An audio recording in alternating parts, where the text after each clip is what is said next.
what I'm thinking of is beautiful, right? It's a mentoring program that I put together for young girls in our community at the time when I was living in Perth Amboy. And it was meant to encourage and to help young girls in different areas. But most importantly, for them to feel or to know that there was, we called it a safe haven for them. That it was a safe place. That our presence, us being there, was a safe space for them. And now that I'm thinking about a question that I had asked Edison, like, how do you want to be remembered as? And then he told me, and then he asked me, like, how do you want to be remembered as? And I said, I want to be remembered as someone who made others feel safe, like a safe place. I want to be remembered as someone who made others feel seen and heard.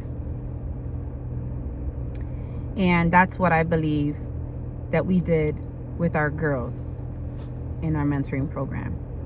And it was short-lived, but the logo, or the logo, I think it was a logo, but it was a caterpillar on a branch, and then a butterfly, which is the transformation of a caterpillar becoming a butterfly.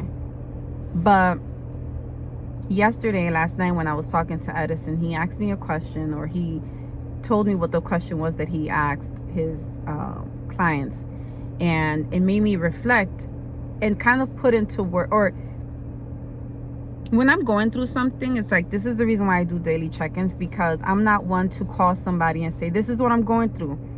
Although others, feel comfortable in calling me, and I'm glad, because, and not to say that I'm not able to do that with others. That's just not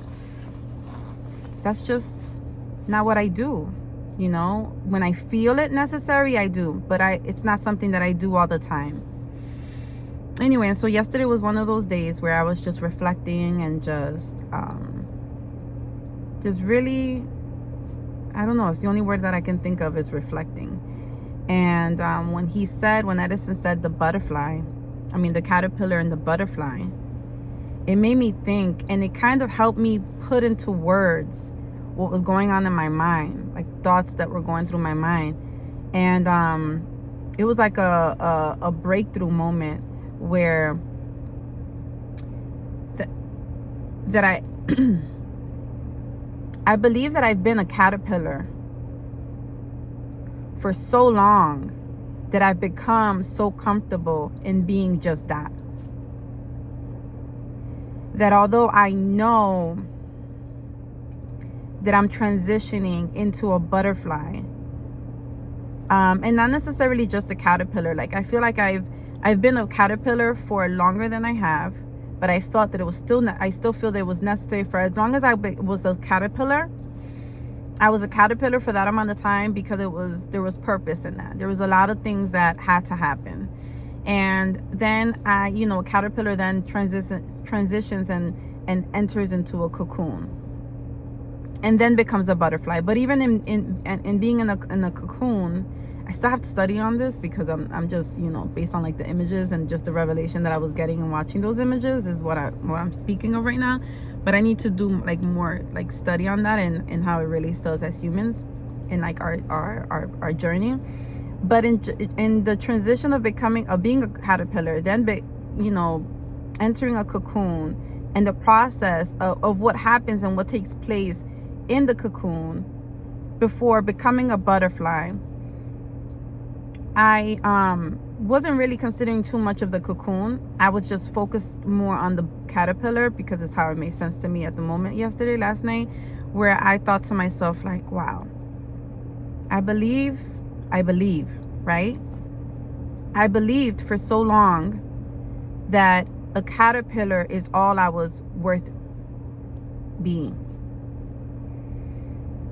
And whether I, was aware of that or not, but I'm looking back, I'm like, wow, I've been a caterpillar for so long that maybe I've become so comfortable in being just a caterpillar that now I'm afraid of becoming a butterfly. And it's like now the cocoon is making sense to me now, where I feel like now I'm in a cocoon where I am, it's my time to be birthed, right? And makes sense as to why the 3 words: humility, pathways, and resurrection. The resurrection meaning, for me, resurrection is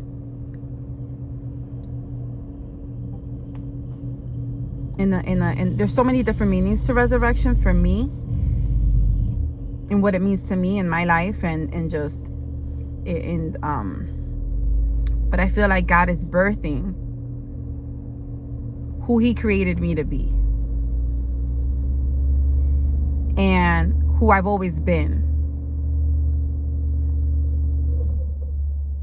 but had to go through this is a journey. This journey, even though, okay, I'm saying, okay, I'm gonna become, I'm not comfortable being a butterfly yet, but I know that my time, like, I'm ready, but yet I want to remain in this cocoon because I feel safe. I feel like, man, it's just you and me. It's just me and you, God.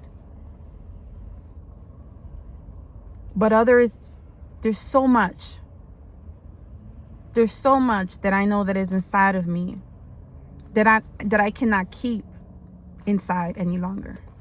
That would be selfish of me. That would be doing a disservice to the kingdom. And I feel that it's true for all of us, not just me. And I wonder how many feel the exact same way, where they've been this caterpillar for so long that they've become so comfortable and content in being a caterpillar that although they know that they're ready, the fear that comes with the knowing because of what is on the other side, which is the unknown, is what could possibly be what's holding me back, and maybe others, in becoming this butterfly. Because I wonder how many of us are already butterflies but have a mindset of a caterpillar.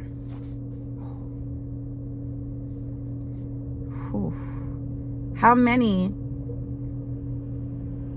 are already in their promised land but still have an Egyptian mindset?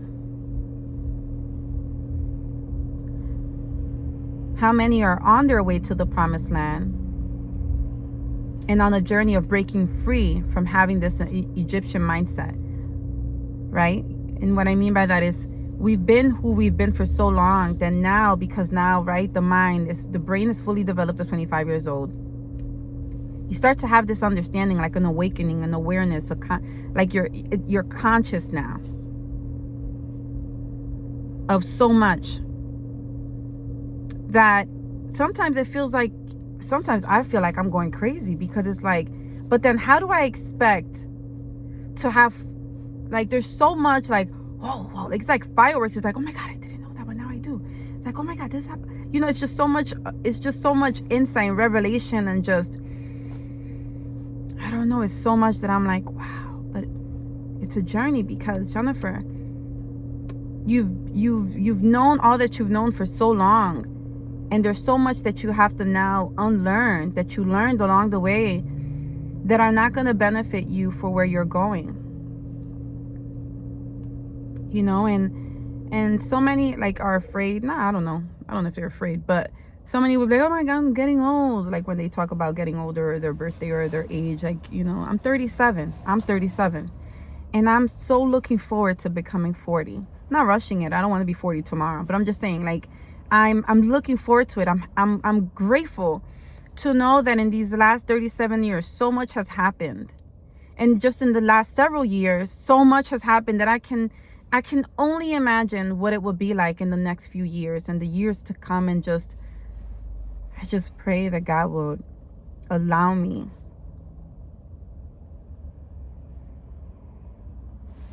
however many years he finds it fit for me. But I want to be able to help my children and others. Whoever God has assigned to my life, and in hopes that I would be able to encourage others to embrace their season of being a caterpillar, right? Because before you can become a butterfly, you have to be a caterpillar. And it's like, why become just a butterfly? Like, no, you want to embrace every stage of your life, good, bad, and ugly. And I believe there's so much. I know I sound like I'm all over the place, because I am, but for those that are meant to get it, will get it. And those that are not meant to get it will eventually get it, hopefully. But anyway, it's almost 19 minutes. And yeah. Okay. God.